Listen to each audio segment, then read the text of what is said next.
എവിടെ? അംഗനവാടിയിൽ എന്തോ വേണ്ടേ? கேரளாவில் சிறுவன் ஒருவன் அங்கன்வாடியில் பிரியாணியும் வறுத்த கோழியும் தர வேண்டும் என்று கூறிய வீடியோ சமூக வலைதளத்தில் பரவி அனைவரையும் ரசிக்க வைத்தது மட்டுமல்லாமல் அரசின் பார்வைக்கும் சென்றுள்ளது.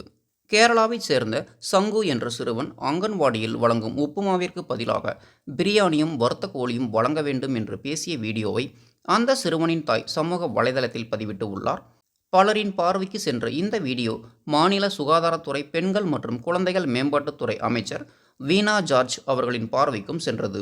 அந்த சிறுவனின் குழந்தைத்தனமான பேச்சை ரசித்த அமைச்சர் அவர்கள் அங்கன்வாடி உணவு பட்டியலை மறு ஆய்வு செய்து அதில் பிரியாணியை சேர்க்க உரிய நடவடிக்கை எடுக்கப்படும் என்றும் தெரிவித்துள்ளார். சிறுவன் பேசிய இந்த வீடியோ பதிவு தற்போது பலரின் பாராட்டுகளையும் பெற்று இணையத்தில் வைரலாகி வருகிறது.